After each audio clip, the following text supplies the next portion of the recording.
Alors, je vais prendre quelques secondes pour vous présenter Mathémomonde. Mathémomonde, on est en activité depuis 10 ans ce mois-ci. On a accompagné et on accompagne encore toujours beaucoup d'élèves au niveau de l'orthopédagogie, entre autres. Donc, on offre des services d'orthopédagogie. On a aussi vendu, offert, distribué plus de 45 000 licences de quelques logiciels ciblés, autant aux écoles, aux parents, aux commissions scolaires, gouvernements, partout au Québec, au Canada et dans la francophonie mondiale. On offre donc au niveau de nos services, on offre des services d'orthopédagogie, on offre des formations et des webinaires pour parents, des formations webinaires en lien avec les outils techno aussi. On a un service pour les personnes en service de garde, donc coaching d'éducatrices en service de garde, qui peuvent faire une grande différence au niveau de la prévention et de l'accompagnement des élèves ayant des besoins particuliers au préscolaire ou pouvant présenter des besoins particuliers. Au niveau des produits, Mathémomonde, en fait, on s'associe avec ce que nous, on juge comme étant la crème de la crème des outils techno, des outils, en tout cas, permettant aux gens d'exprimer leur plein potentiel.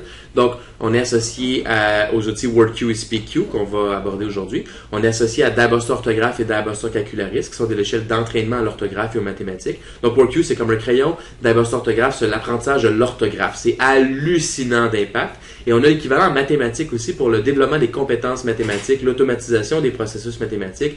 Il n'y a rien de tel qui existe et leur impact est hallucinant, prouvé scientifiquement aussi.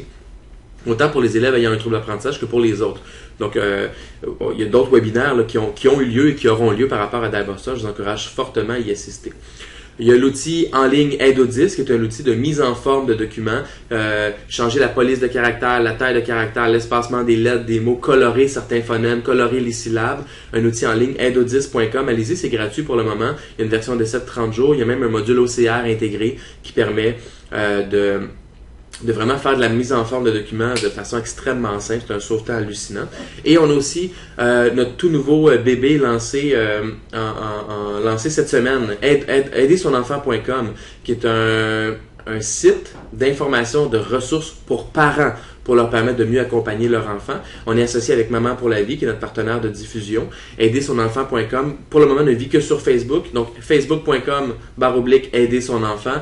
Je vous encourage très fortement à aimer cette page-là et à la partager dans vos milieux. C'est des ressources gratuites d'immense qualité. Vous allez les voir. Si vous allez sur la section Aider son enfant sur Maman pour la vie, on a une dizaine d'articles qui sont publiés pour le moment et il y en aura d'autres régulièrement à chaque semaine et des fiches d'activités qui vont être ajoutées dans les prochaines semaines aussi. Du contenu qui peut aider le parent à mieux accompagner son enfant et qui va vous aider vous à faire votre travail aussi. C'est-à-dire, si le parent accompagne mieux son enfant, vous pouvez vous concentrer à faire autre chose, c'est ce que je voulais dire. Et non que le contenu va vous aider à mieux faire votre travail. Ce qu'on va faire, je vais vous présenter tout de suite WordQ en action. Là, je vous ai présenté Mathémo, mais on a fait le tour. Je vais vous présenter WordQ parce que vous êtes là pour ça. WordQ, alors, il y a du son dans WordQ, donc je vais tout faire pour que vous l'entendiez bien. Si jamais ce n'était pas le cas, ben dites-le moi. Alors, WordQ, c'est ça ici. C'est une barre d'outils flottante. Donc, elle flotte par-dessus des logiciels dans l'ordinateur. Derrière, vous noterez, on a Microsoft WordPad, excusez-moi, pas Word, WordPad, qui est une version simplifiée de Microsoft Word. C'est gratuit avec Windows. Nous, on suggère fortement l'utilisation de WordPad pour les élèves parce que c'est suffisant pour tous les élèves du primaire et du secondaire. Il n'y a pas la complexité de Word. Il n'y a pas les outils qu'on n'utilise pas de toute façon au primaire et au secondaire. Et WordQ fonctionne parfaitement dans WordPad. Et il n'y a pas de correcteur aussi dans WordPad pour les besoins de la présentation. Donc, la barre d'outils flottante, elle est là. Je vais vous montrer tout de suite en action WordQ. Donc, je ne sais pas à quel point vous connaissez ou pas WordQ. Alors, WordQ, une des premières fonctionnalités qu'il a, c'est une fonctionnalité de prédiction de mots. J'écris une lettre et il me prédit des mots que je veux écrire. Donc ici, j'ai bientôt, bonne, belle. Attendez, je vais agrandir. Bientôt, bonne, belle, bu, ballon.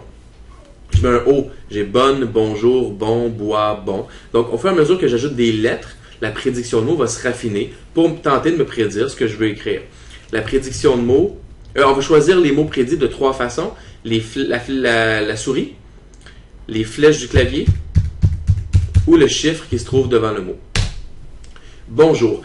Voyez-vous, WordQ aussi prédit le mot suivant dans la phrase. En fait, il y a 3 raisons et 3 facteurs qui influencent la prédiction de mots de WordQ. Premier, c'est les lettres qu'on écrit. Le deuxième, c'est le contexte de la phrase. Et la prédiction de mots en contexte de WordQ, elle est très bonne. Et le troisième élément, non négligeable, c'est le profil de l'utilisateur. Ici, j'utilise le profil Carlo. Et avec WordQ, WordQ va améliorer le profil de l'utilisateur pour qu'il soit encore plus pertinent pour moi, de façon vraiment à ce que les mots prédits soient encore plus efficaces pour me permettre d'exprimer ma pensée à l'écrit. Donc, on écrit des lettres, on écrit des expressions des fois. Je vais écrire content. Je mets un C, capable de, complètement, content, convaincu, capable. Donc, j'écris une lettre pour écrire un mot de 6 ou 7 lettres, ce qui est un gagne-temps impressionnant. Je suis content de vous parler aujourd'hui. Donc, si l'élève connaît le mot de, il va l'écrire, il n'y a pas besoin de la prédiction de mots. DE, espace, il va ignorer la prédiction de mots. Ici, vous. Et là, c'est parler. P, on a personne, pouvait, plaît, A, R. Et là, on a parlé avec un Z à cause du vous qui précède. Si je veux continuer, je peux faire parler, le sélectionner, ou essayer autre chose et continuer à écrire, parler avec un R. Point. La prédiction de mots, ce qu'elle vise à faire, c'est à permettre à l'élève de s'exprimer à l'écrit plus facilement et plus rapidement. OK? Pourquoi est-ce que c'est important? Parce que les élèves qui ont des difficultés d'écriture vont passer un temps fou à prendre les mots qui sont très très clairs dans leur tête et à les exprimer à l'écrit. Plus c'est long à écrire, plus on perd de la qualité de l'idée qu'on veut transmettre. Et ça, c'est primordial parce que les élèves, dans le fond, on évalue beaucoup l'élève sur ce qu'il est en mesure d'écrire. Mais ce qu'on veut évaluer, c'est ce qu'il a dans la tête. Ce qu'il a compris, analysé, mémorisé, structuré, inventé. Mais pour l'évaluer, souvent, on pourrait lui demander de verbaliser, on fait ça des fois, mais on lui demande souvent de l'écrire. Mais si l'élève passe beaucoup de temps à écrire le mot bonjour, il va prendre beaucoup de son énergie cognitive pour faire ça. Il en reste moins pour transférer ses idées à l'écrit. Donc, le fait d'avoir une prédiction de mots qui nous permet de prédire plus rapidement le mot que je voulais écrire, pas un mot que WordQ veut écrire, le mot que l'élève veut écrire, ben, l'élève va pouvoir se concentrer beaucoup plus sur l'idée à transmettre et beaucoup moins sur la façon d'écrire ce mot-là. La prédiction de mots ne vise pas à remplacer l'élève. D'ailleurs, elle ne le remplace pas. C'est pour ça que l'élève est vraiment toujours au cœur du processus d'écriture. La prédiction de mots prédit avec ou sans S, avec un R, avec un Z, comme on a vu tout à l'heure. L'élève a des choix à faire. Mais la prédiction de mots va lui permettre, encore là, d'écrire plus rapidement sa pensée. Par contre, l'élève qui a des difficultés d'écriture va souvent, pas tout le temps, mais avoir des difficultés de lecture. Et quand on a une prédiction de mots et 5 mots prédits, ça veut dire que l'élève a 5 mots à lire pour en écrire un. Mais l'élève qui a des difficultés de lecture, on leur plonge un peu en surcharge cognitive parce que là, il doit lire Jean, je suis pas sûr, grand, grande, grand, gauche. Ah, ok, là, c'est pas ça que je vais écrire. Je sais pas, je vais écrire, disons, gentil. Jean, genre, genou, ah oui, gentil. Oh, c'est bon, j'ai accroché le. Gentil. Ben, le fait qu'il ait 5 mots à lire et qu'il ait des difficultés de lecture va nuire au processus d'écriture. Donc, on replace l'élève en situation de surcharge cognitive, on replace l'élève en situation où ça devient long écrire un mot. C'est pour ça qu'avec WordQ, on a aussi la synthèse vocale. On clique sur l'icône voix, et là, on va avoir les mots prédits qui vont nous être lus à voix haute. De, à accent grave, et, à, d'une, frère, fait, formation, faire, fermer, fermer. Ça permet à l'élève de choisir le mot qu'il veut écrire au son, en contournant aussi sa difficulté d'écriture. Accent grave. La combinaison des deux, une simple prédiction de mots, en fait, a peu de sens pour beaucoup d'utilisateurs parce que c'est très rare, c'est quand même assez rare, en fait, les utilisateurs qui n'ont qu'une difficulté d'écriture et non de lecture. Donc, une prédiction de mots sans synthèse vocale, on perd un paquet des avantages de WordQ dans ce cas-ci. Donc, c'est pour ça que les deux viennent ensemble et s'utilisent aussi facilement. Dans la même synthèse vocale, on peut sélectionner les mots qu'on vient d'écrire et se les faire lire. Gentil fermé. Une phrase. Bonjour, je suis content de vous parler. Et cette même synthèse vocale-là s'utilise partout. J'ai un navigateur ici. Je prends Cyberpresse, la presse. Je peux sélectionner le titre. Et cliquer sur lire. Les aubaines de la semaine. Je peux prendre un paragraphe. Là, malheureusement, c'est des noms de pays. Là, ça ne sera pas toujours bien lu. On va essayer ici. Là. incluant une nuitée, un souper gastronomique 5 services, un déjeuner, l'accès au parc régional des Appalaches, dégustation de Técusmi. À partir de 139 $ par personne, hop, double. Service inclus et taxes en su. Donc, la synthèse vocale permet d'avoir accès à la lecture partout sur l'ordinateur, dans Gmail, Hotmail, Facebook, Twitter, page web. Partout où on peut sélectionner du texte, on peut se le faire lire avec WorkQ. La beauté de ça, en fait, c'est que les élèves qui ont des difficultés de lecture, et là, je pense que j'ai pas besoin de vous dire ça parce que c'est ce que vous faites au quotidien, je vais quand même le dire pour être sûr qu'on soit tous sur la même longueur d'onde. Ben, les élèves qui ont des difficultés de lecture, on va souvent leur demander de lire du contenu pour après ça voir comment ils vont le mémoriser, le comprendre, l'analyser, et on va leur demander de répondre à des questions ou de faire une présentation orale ou bon, tout ce qu'on peut leur demander de faire après une lecture. Les élèves qui ont des difficultés de lecture, ce qu'on va avoir tendance à évaluer chez eux, c'est leur incapacité à lire ou leur difficulté à lire, pas leur capacité de compréhension, d'analyse ou de mémorisation. Et ça, c'est un drame pour ces élèves-là parce que ce qu'on veut analyser, c'est leur compréhension de lecture. Mais quand ils ont de la difficulté à lire, on évalue surtout leur difficulté de lecture. Donc, d'avoir la synthèse vocale qui lit à voix haute à l'élève ce qu'il doit lire, lui permet d'accéder à la lecture par une autre porte d'entrée, plutôt que d'utiliser la zone du cerveau qui s'occupe du décodage ou de la reconnaissance globale des mots vus. On utilise une autre zone du cerveau qui s'occupe du décodage des mots entendus. Donc, pour le reste, c'est toujours la même partie du cerveau qui s'occupe de la compréhension, de l'analyse, de la mémorisation. Mais on fait simplement changer la porte d'entrée dans le cerveau et contourner le trouble d'apprentissage lié à, par exemple, à une dyslexie. Donc, c'est ça WorkQ. WorkQ, là, quand on le présente, on peut le présenter en 5 minutes. On a une prédiction de mots, on clique sur l'icône de mots, on a des mots prédits, on peut se faire lire. On peut se faire lire les mots prédits en cliquant sur l'icône voix, et on peut se faire lire tout ce qui est en format texte en cliquant sur l'icône lire. WorkQ, ce n'est que ça. On va aller un peu plus loin dans la formation d'aujourd'hui. Cela dit, le cœur de WorkQ, c'est ça. WorkQ, c'est d'une simplicité hallucinante dans un corps qui est extrêmement complexe derrière. Donc, c'est complexe des fois de faire les choses simples. Mais la courbe d'apprentissage de WorkQ, c'est de 15 minutes. Qu'on ait 8 ans ou 88 ans, en 15 minutes, on comprend très très bien comment fonctionne WorkQ. Et WorkQ, vous le mettez dans les mains d'un élève, va être efficace très rapidement. C'est sûr que l'élève a besoin d'accompagnement parce que des fois, l'élève pense que c'est toujours le premier mot qui est le bon ou si j'écris au son, ça va fonctionner parfaitement, je n'ai pas besoin de réfléchir, je peux juste écrire comme je chatte ou clavarde. Ben non, WorkQ ne fonctionne pas comme ça pour plein de raisons qu'on va voir après. Mais quand l'élève est conscient des forces et des limites de WorkQ, il est conscient que WorkQ ne le remplace pas et que c'est toujours lui qui est au centre du processus d'écriture, ce qui va arriver, c'est que l'élève, la somme de ses efforts pour la première fois de sa vie en écriture ou en la lecture, va donner des résultats. Les élèves en difficulté en trouble d'apprentissage vivent une situation qui est complètement injuste parce qu'ils mettent 3 fois plus d'efforts que les autres pour systématiquement des résultats 3 fois plus décevants. Ça, c'est un drame. Moi, dans mon quotidien, si je mettais 3 fois plus d'efforts que les autres pour des résultats 3 fois plus décevants, savez-vous ce que je ferais? Je changerais de travail, je décrocherais, je ferais autre chose. Les élèves ne peuvent pas faire ça. Mais des fois, ils finissent par faire ça, par décrocher, c'est-à-dire plus être là en classe ou décrocher littéralement de l'école, parce que quand on met des efforts que ça donne rien, mais c'est extrêmement démotivant et décourageant, en plus de porter atteinte à l'estime personnelle. Donc, avec WorkQ, plus on met d'efforts, plus on est récompensé. C'est toujours plus dur, plus compliqué ou plus long écrire avec WorkQ que sans WorkQ. Mais quand on en a besoin, ça change notre vie. Et c'est ça la grande, disons, force de WorkQ, c'est que ça permet aux gens d'avoir accès à un crayon adapté pour l'écriture ou à une paire de lunettes adaptées à la lecture, mais sans jamais le faire à leur place. WorkQ, c'est un outil qui est suffisant pour une majorité d'élèves ayant des difficultés de lecture et d'écriture, incluant les troubles d'apprentissage.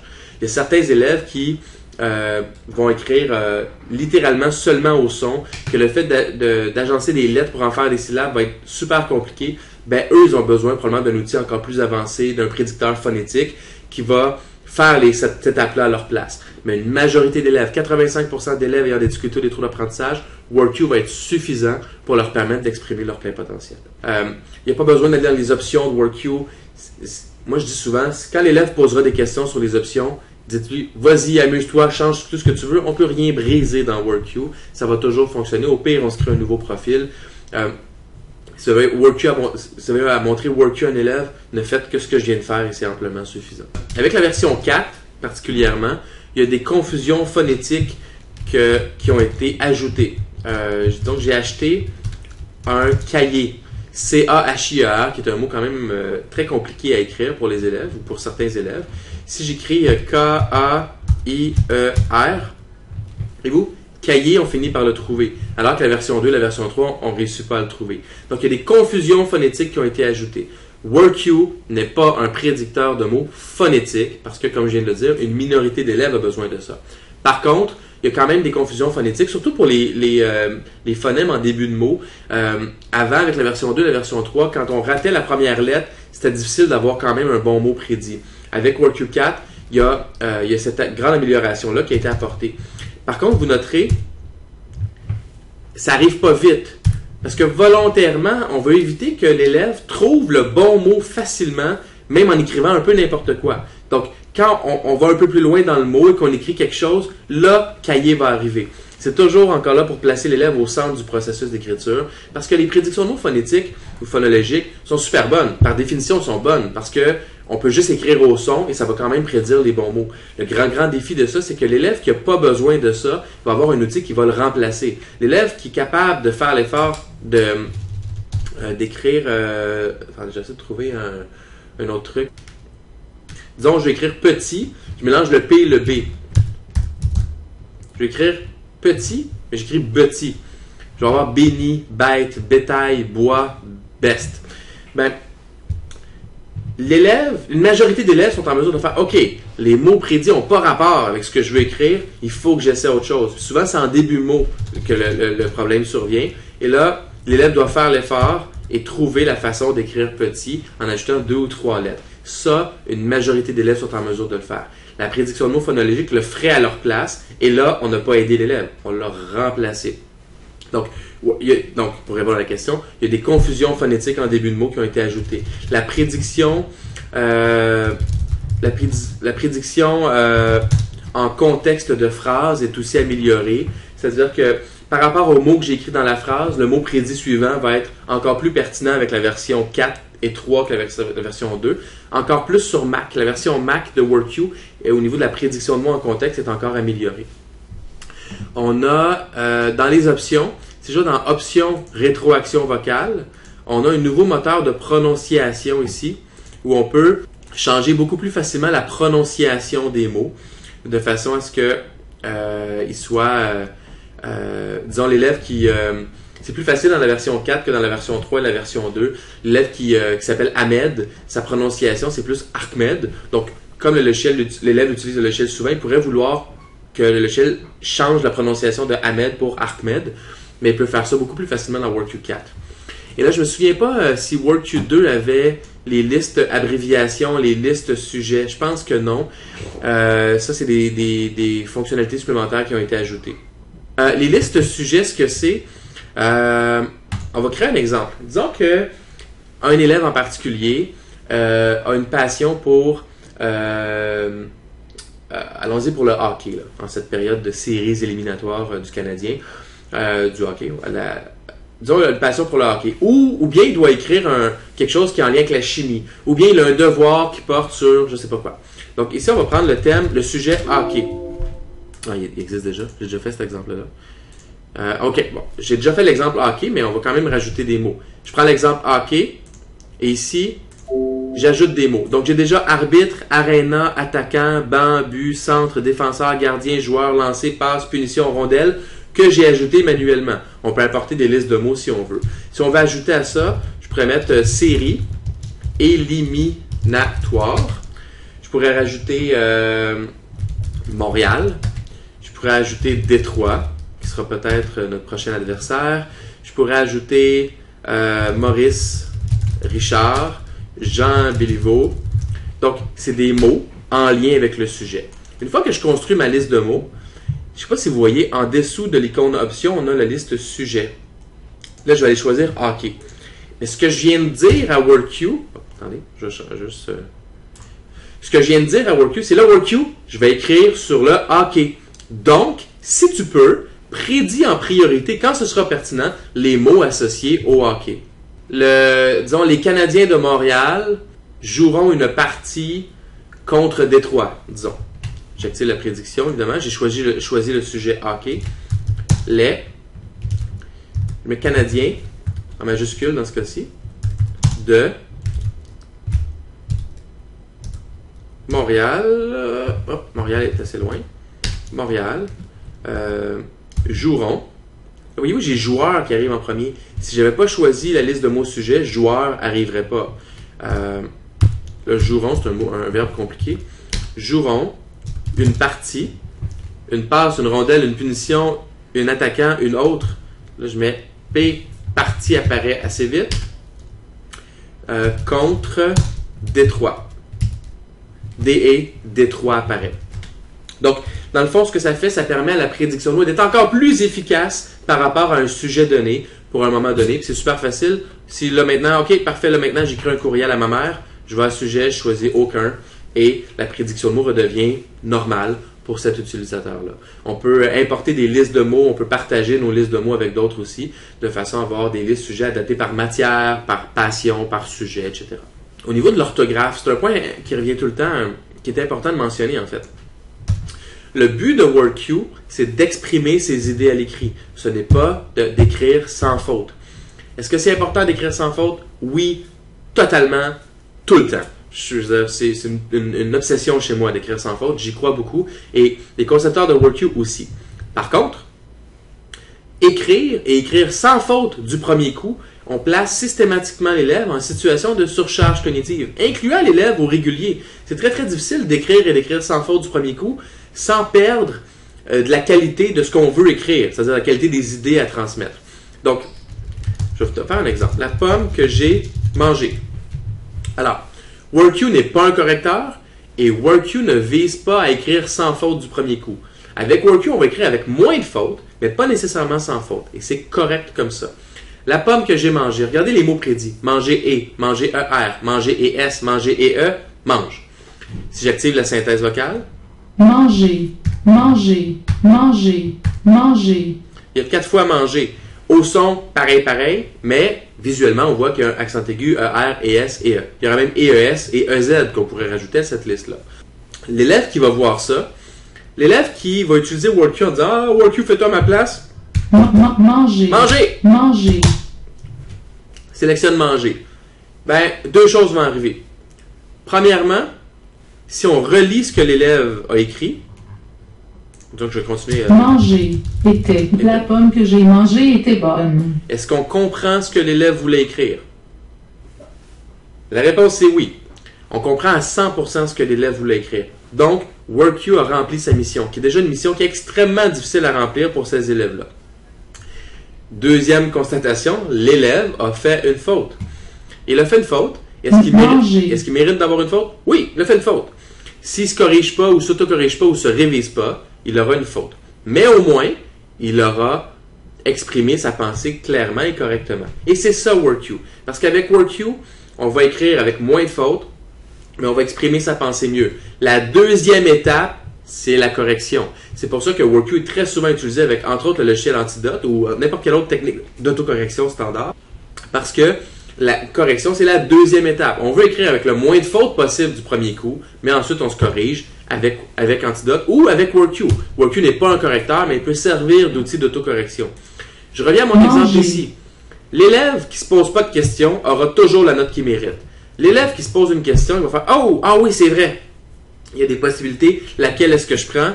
Manger. Manger. WordQ dit jamais qu'on fait une erreur, parce que c'est pas ça le but de WordQ. Tu veux écrire ES, pas de problème. Écris ES, mais tu auras une faute. Tu as fait un choix, tu auras la note que tu mérites. Manger. Si l'élève écrit EE, manger, il aura la note qu'il mérite. L'effort de réflexion, d'analyse de la grammaire et de la syntaxe de sa phrase va mener à la note qu'il mérite. Si je désactive la prédiction de mots, l'élève, beaucoup d'élèves, surtout les élèves en difficulté, vont faire « J'ai vu dans une belle maisonnée. » Ah, j'ai jamais écrit ça de ma vie. Maisonnée, comment ça s'écrit? La finale née, c'est-tu N-E, c'est-tu N-E-E, c'est-tu N-E-Z, c'est-tu N-A-I, c'est-tu N-A-Y, c'est-tu N-N-E-E, N-N-E-Z, N-A... Il y a comme 28 façons d'écrire le son nez. Maison. Je vis dans une belle maison. Je vis dans une belle maison. Parfait. C'est une belle phrase. Est-ce que c'est ça que l'élève voulait dire? Non, c'est pas ça qu'il voulait dire. Ce qu'il voulait dire, c'était maisonner. Le mot était beaucoup plus riche par rapport au sens qu'il voulait lui donner. Alors, avec WorkU, ce qu'on va souvent observer, même pour les élèves réguliers, et ça c'est la force d'utiliser WorkU en classe régulière pour certaines activités pédagogiques, c'est que premièrement, ça met tout le monde sur un pied d'égalité au niveau de l'inclusion scolaire, ce qui permet aux élèves qui utilisent WorkU plus souvent de se sentir plus à l'aise dans la classe, mais en plus, ça permet à tout le monde de sortir de sa zone de confort. Là, avec WorkU, c'est maisonner, je ne l'ai jamais écrit, mais... Maisonner. Ah oui, c'est ça le mot que je vais écrire. Maisonner. Est-ce que l'élève a vraiment écrit ce qu'il voulait écrire, ce qu'il avait dans la tête? Oui. Est-ce que c'est WorkU qui l'a fait? Non. WorkU lui donnait la confiance de le faire à cause de la prédiction de mots qui lui suggère d'autres possibilités ou d'autres chemins d'accès à l'idée qu'il avait en tête. Et ça, c'est majeur. Et comme je vous disais, ma femme Isabelle est enseignante en 4e année à Laval et elle utilise WorkU avec tous ses élèves quelques fois dans l'année pour faire des activités pédagogiques. Ça permet plein de choses. Ça permet à l'élève, aux élèves réguliers d'avoir accès à des nouveaux mots beaucoup plus facilement dans des activités ciblées, d'utiliser la synthèse La vocale. pomme que j'ai mangée était bonne. Je vis dans une belle maisonnée. D'avoir accès à la synthèse vocale pour s'auto-corriger. Et ça, c'est gagnant tout le temps. Et de sortir de leur zone de confort beaucoup plus facilement. Plus que ça, vous savez, le 2/3 des facteurs de succès de l'inclusion scolaire sont sociaux et affectifs. Le pédagogique est important. Les outils utilisés par l'élève inclus dans la classe sont importants. Mais le social et l'affectif sont encore plus importants. C'est-à-dire, à quel point l'élève se sent par rapport aux autres. Est-ce qu'il se sent différent pareil? Est-ce que les autres le perçoivent différemment? Est-ce que le prof agit différemment avec cet élève-là? Est-ce que le prof le perçoit différemment ou comme un fardeau? Est-ce que l'élève se sent différent? Tout ça sont des facteurs de succès de l'inclusion scolaire et qui ne sont pas à négliger. Quand on utilise quelques fois dans l'année le même outil pour tout le monde, qui en plus est un outil utilisé par les élèves en difficulté, ben, on aplanit les différences. Et ça fait une grande différence pour l'élève qui se sent beaucoup plus normal. Parce qu'en plus, les autres vont dire « Ah, c'est juste ça, WorkU. Hey, ça fait rien à ma place. » Ou ils vont dire « Hey, WorkU, ça m'aide. Hey, moi aussi, ça m'aide. » Mais ils vont arrêter de niaiser celui qui utilise WorkU beaucoup plus souvent s'il le faisait. Ou en plus, ils vont mieux comprendre la réalité de cet enfant-là. WorkU s'utilise la version 3, c'est en 4 langues, français, anglais, espagnol, allemand. La version 4, c'est 2 langues pour le moment.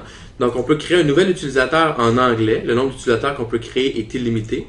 Là, je crée un utilisateur anglais ici en cliquant option nouvel utilisateur. Je vais créer un profil. Calro, en 2.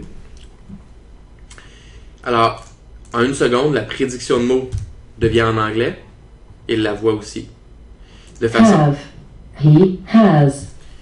Les difficultés de lecture et d'écriture vécues en langue maternelle sont souvent transférées dans les langues secondes, surtout comme les langues comme l'anglais et l'allemand, entre autres, qui sont des langues considérées comme opaques, donc pour lesquelles il y a plusieurs façons d'écrire un même phonème. Donc l'élève peut utiliser WorkU en anglais tout à fait gratuitement. Toutes nos versions de WorkU viennent en français et en anglais. Donc il n'a qu'à se créer un profil en anglais. I am happy to be with. I am happy to be with you. Ce qui permet aux élèves d'accéder à l'écriture et à la lecture. En plus, WorkU, c'est un outil super intéressant en langue seconde pour tous les élèves. Pour les mêmes raisons. Vous savez, en langue seconde, je ne sais pas si vous êtes toutes parfaitement bilingues, mais si ce n'est pas le cas, pensez-y. Quand vous écrivez en anglais, vous écrivez plus lentement qu'en français. Vous n'êtes pas moins intelligent. Vous avez juste une difficulté d'écriture parce que c'est une langue seconde. Mais c'est à peu près la même chose que vit l'élève en difficulté, mais dans sa langue maternelle. Donc, quand on est en apprentissage des langues, le fait de pouvoir sortir beaucoup plus facilement de sa zone de confort avec WorkU, d'avoir une confiance d'utiliser des nouveaux mots, ça nous aide énormément en langue seconde, même si on n'a aucune difficulté scolaire particulière. C'est tout ce que je vais dire sur les langues secondes, parce que c'est les mêmes fonctionnalités qui existent en langue seconde. Je vais aller rechercher mon profil en français, donc option ouvrir un fichier utilisateur, Carlo 2014. Ce que je vais faire avec vous, je vais vous présenter SpeakQ. Donc là, on vient de voir WorkU, prédiction de mots, synthèse vocale. SpeakQ, c'est le complément de reconnaissance vocale. Donc, c'est super simple. On clique sur l'icône micro et on parle. Attendez, option, reconnaissance vocale. Je n'avais pas de profil de sélectionner. Je m'assure d'avoir le bon micro. Et voilà. Je suis très heureux de vous parler aujourd'hui. Et vous? une des particularités de SpeakQ, c'est qu'il fonctionne avec WorkQ. Donc, même peu importe ce que je vais dire, il va me suggérer des possibilités parce que j'ai peut-être pas dit la chose de la bonne façon, peut-être que SpeakQ m'a pas bien compris. Donc, on a tout l'avantage de WorkQ, mais aussi avec la reconnaissance vocale. Dans ce cas-ci, le premier choix est le bon et je le sélectionne et ça le décrit. On peut utiliser SpeakQ pour un mot, un bout de phrase ou des phrases complètes, ça fonctionne extrêmement bien. Pendant que je vous parle. Ah, voyez-vous, là, quelque chose d'intéressant. L'élève ne s'exprime pas toujours parfaitement. Le logiciel ne comprend pas tout parfaitement. Voici ici, on a par balle que je vous parle, puis à balle que je vous parle. Quand ça ne fonctionne pas bien, on recommence. Pendant que je vous parle. Voyez-vous, on réessaie. C'est facile de réessayer avec SpeakQ. Et plus on utilise SpeakQ, et ça c'est pas un profil que j'utilise beaucoup, plus on utilise SpeakQ, plus il s'améliore pour un même utilisateur, il apprend à bien comprendre sa voix. Et le progrès est majeur. Une des particularités de SpeakQ, juste avant, juste vous dire, pourquoi utiliser SpeakQ? Ben pour les mêmes raisons que WorkQ. Le but, c'est d'exprimer ses idées à l'écrit. Dans des pays où il y a des systèmes d'éducation, on va utiliser beaucoup les examens oraux pour tester les enfants ou les adultes. Ce qui fait que les élèves qui seraient dysorthographiques sont beaucoup moins affectés parce qu'eux sont en mesure d'exprimer à l'oral la réponse à une question. Mais avec SpeakQ, on a cet apport-là. C'est que l'élève peut dicter sa réponse, sa phrase, son texte, toujours faire le choix, donc il est toujours au centre du processus d'écriture, mais utiliser sa parole pour mieux écrire, ce qui leur permet de contourner leurs difficultés d'écriture. Toujours eux qui pensent, analysent, comprennent, structurent, etc., mais ils peuvent utiliser leur voix pour mieux écrire. Donc, c'est les mêmes avantages que pour WorkQ. Et comme avec WorkQ, c'est accepté pour tous les examens ministériels, sauf au Québec, pour l'examen écriture langue maternelle. Donc, la compétence écriture langue maternelle, l'examen de production écrite, on ne peut pas utiliser la reconnaissance vocale de SpeakQ. Mais partout ailleurs, en histoire, en compréhension de lecture, on peut utiliser SpeakQ pour faire ces examens, si c'est écrit au plan d'intervention. Une des particularités de SpeakQ, c'est son entraînement. La reconnaissance vocale a besoin d'un entraînement. Et les autres outils de reconnaissance vocale ne sont pas adaptés aux élèves ayant des difficultés ou des troubles d'apprentissage. Ce que ça veut dire, c'est que les autres outils, souvent, l'élève a des textes à lire. Donc, on lit des textes. Mais si l'élève a des difficultés à lire, il n'est pas en mesure de faire une lecture fluide dans le mode d'apprentissage du logiciel, donc l'apprentissage, ça ne fait pas bien. Donc, l'outil n'est pas adapté à l'élève. Des fois, on va avoir beaucoup de professionnels qui vont chuchoter dans l'oreille de l'élève ce qu'il doit répéter pour que l'élève répète. Donc, c'est très, très lourd et rarement efficace pour les élèves en difficulté. Alors que SpeakQ est conçu pour ça. On ne peut pas contrôler l'ordinateur avec SpeakQ, mais on peut mieux écrire. Donc, l'entraînement, regardez ça. Stupéfiante lumière. Stupéfiante lumière. La lumière est stupéfiante. La lumière est stupéfiante. Sa couleur n'est pas pure. Sa couleur n'est pas pure. La lumière est composée. La lumière est composée. Je pèse sur pause. Alors, voyez-vous, on a des petits bouts de phrases qui sont lus à voix haute. Donc, l'élève qui a des grandes difficultés de lecture n'a qu'à répéter ce qu'il entend pour faire l'entraînement. Un entraînement, c'est 10 à 15 minutes environ. Il faut en faire 3 dans le premier mois d'utilisation et c'est tout. Si jamais un entraînement c'est trop long pour un élève, ça arrive souvent, on peut fermer le module et les progrès réalisés vont être enregistrés. Plus on utilise SpeakQ, plus notre profil s'améliore. C'est majeur la modification d'un profil pour un même utilisateur à force qu'on utilise le profil. Là, je vais fermer, ça s'est enregistré. Et c'est aussi simple que ça. Donc, il y a 3 grandes particularités à SpeakQ. Premièrement, le module d'entraînement qui est adapté aux élèves en difficulté. Deuxièmement, il fonctionne avec WorkQ, donc on a une prédiction de mots basée sur ce que l'élève a dit, le contexte de la phrase, etc., et le profil de l'élève.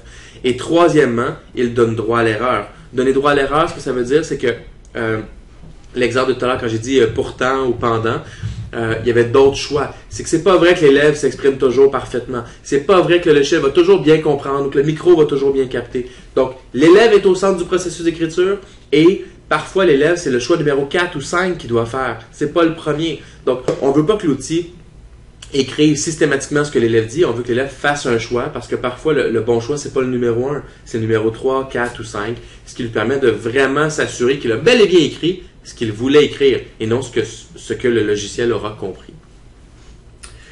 Voilà pour SpeakQ. Moi, je vous encourage fortement à aller dans les options de WorkQ. Premièrement, Si vous voulez voir l'impact de WorkU, utilisez-le vous-même dans une langue seconde. Vous allez voir là, vous allez avoir une perspective différente et vous allez mieux comprendre l'apport et les limites de WorkU. Deuxièmement, allez dans les options, voir les options de prédiction de mots. Comme, on peut mettre plus que 5 mots prédits, on peut en mettre moins, on peut changer la police de caractère. Allez voir les options au niveau de la rétroaction vocale, vitesse, volume. Est-ce qu'on fait énoncer les lettres, les mots, les phrases, changer la prononciation de certains mots. C'est généralement très très simple à faire. Essayez des listes sujets, essayez plein de petites choses comme ça. Rapidement, vous allez bien le maîtriser. Si vous n'avez pas le temps de faire ça, c'est pas grave. Tout ce que vous avez à montrer à l'élève, c'est quand on clique sur mots, on a des mots prédits. Quand on clique sur lire, on peut se faire lire des phrases. C'est ça WorkU. Ça, c'est super simple à faire, mais c'est extrêmement efficace et ça change des vies sans jamais remplacer l'élève.